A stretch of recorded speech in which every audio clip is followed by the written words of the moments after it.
finally, after 3 long years, I've done it. It's time to say goodbye to this A7. I have so many good memories with this phone, but it's just the truth, in the tech world, nostalgia just won't beat the test of time. And this phone did not stand very well. The battery has degraded significantly, the CPU would heat up just by loading a few web pages, sometimes never loading it at all. So in February, I set out to find my dream phone. I just want to say, finding a phone that I like was by no means easy. So last week, I pulled the trigger and pre-ordered it. And on the 1st of April, I finally got it.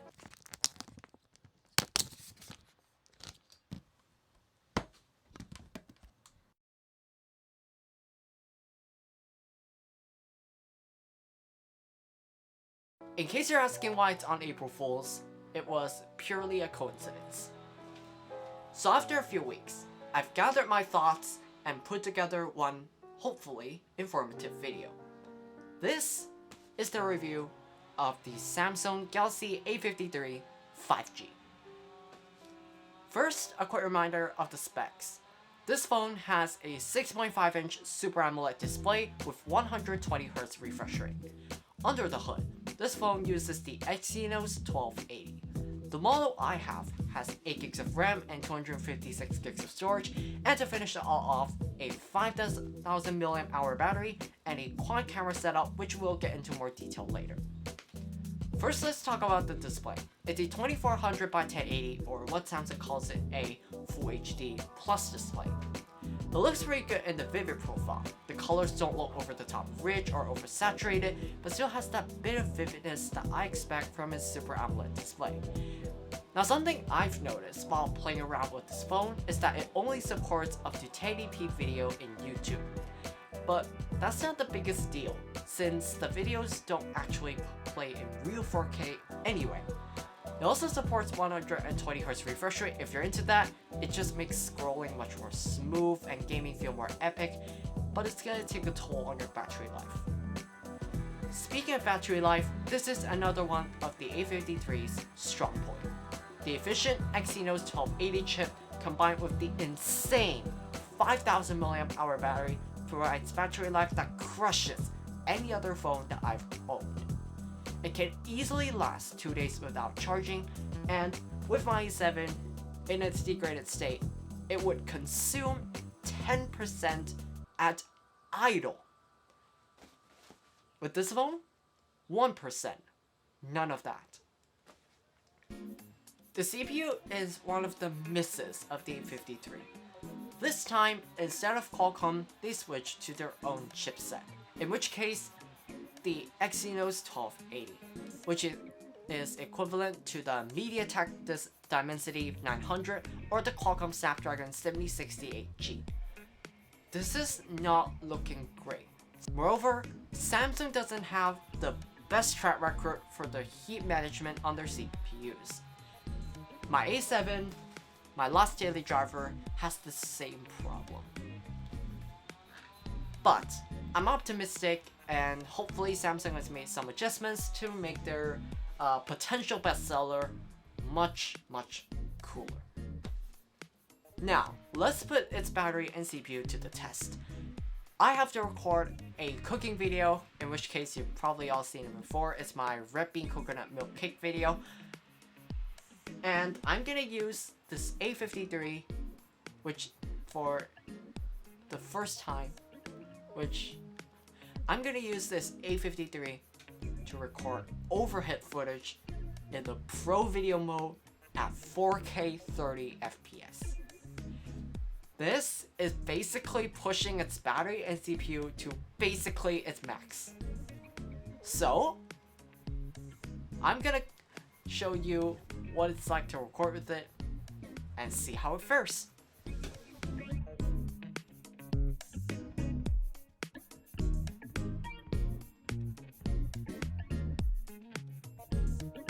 The CPU and battery held up way better than I thought.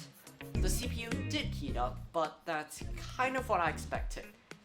Even so, it did not heat up so much that I find uncomfortable, but the heat is definitely noticeable through the included clear case. Now let's talk about arguably one of the most important parts of a phone for us, the camera. So let's talk about this quad camera setup that I mentioned before. There's a 64 megapixel 26mm main camera with OIS, a 12 megapixel wide angle camera with 123 degrees field of view, a 5 megapixel macro camera, and a 5 megapixel depth sensor, which is not an accessible camera, but it's a sensor that takes the depth data to improve portraits. Let's talk about them one by one. For the most part, the main camera will be the one you touch the most. Something you should know with basically any kind of camera, including smartphones, is that they don't take photos in the amount of megapixels in the sensor. They actually take it at a lower resolution, not in the full, for this phone, 64 megapixels. For this phone, in the 4:3 aspect ratio, it takes in 60 megapixels. So I was curious, 16 times 4 is 64, so shooting in 64 megapixel mode should yield 4 times the quality improvement, right? Actually no. To experiment, I tried taking photos at the same angle and same lighting conditions at both 60 megapixels and 64 megapixels and compared them side by side. On the phone screen, barely a difference. From far away, they look the same. I tried zooming in, there is some difference, but not much. So I tried putting it on the computer screen. Now you can see a difference. The edges are much more refined, and even when you zoom it in, it doesn't feel grainy or weirdly smoothed out.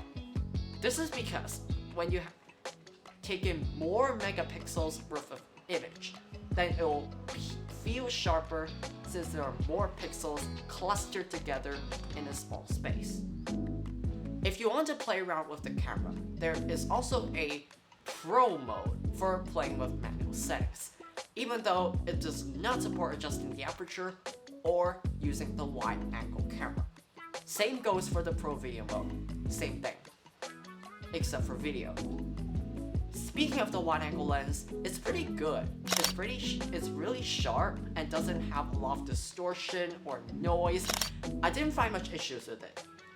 The macro camera is a bit of a weird one. It isn't particularly sharp, and it only focuses at a certain distance, and it's pretty hard to find that distance unless you take photos with it so much that you can nail the distance at once. Even so, the main camera can focus pretty close, so I kind of don't see why I would bother. Overall, the main camera and wide angle cameras are highlights and above average, but the macro and depth sensor are lowlights. There are also numerous bits that you interact with your phone. Say for example, the speakers. The phone has stereo speakers, which greatly contributes to the loudness of the speakers and make the sound way more spacious than it actually is. And the sound is pretty good. It's not the mind-blowing speakers, but it definitely sounds more than for, say, for example, YouTube, Netflix, all that kind of stuff. On the subject of audio, I have to criticize Samsung for removing something that all of us praised on for the A52. Where did my headphone jack go? I know, this is the way the industry is going. But honestly, I am among those 78% of people who needs a headphone jack for various reasons. I use this headphone jack more than just wired headphones.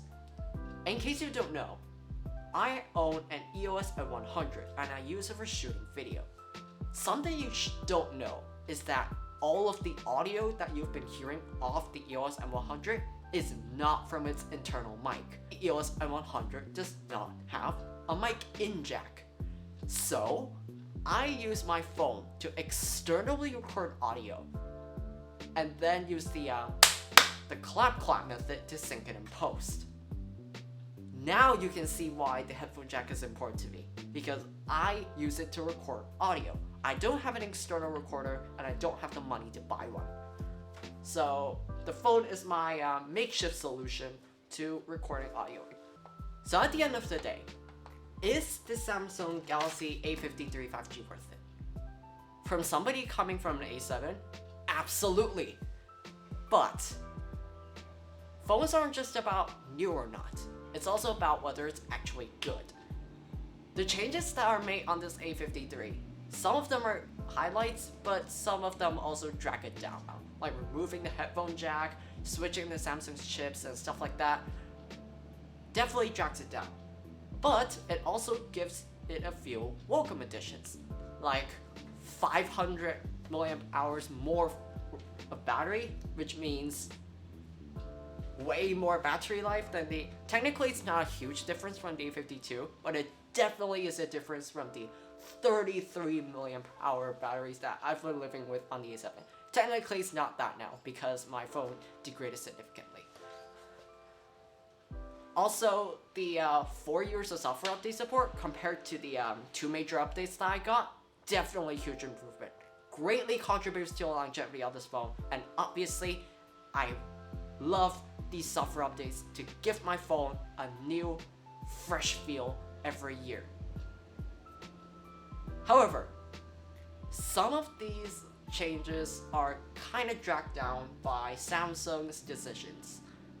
A, to remove the headphone jack, obviously, and B, to remove the box charger. Yes, in case you've noticed, if you have a keen eye, you should notice that the box in the unboxing shot is very, very unusually thin. That's because, yes, Samsung has followed suit. They removed the box charger. So the 25-watt advertised charging speed, you're not gonna get that unless you buy a separate charger. Overall, from somebody coming from an A7, definitely worth the upgrade. But if you're coming from, say, the A52, maybe this wouldn't be the biggest upgrade. The 750G and Exynos 1280 doesn't make that much of a big difference. It's honestly just like 750G and 7068G kind of difference. It's not that drastic compared to the 778G and the A52s. That's a big difference. And for somebody who's also looking for a new phone, definitely consider some phones from the other brands, like Xiaomi, or maybe consider Samsung's own A33. It's basically the same thing, except with a teardrop notch and a slightly smaller screen.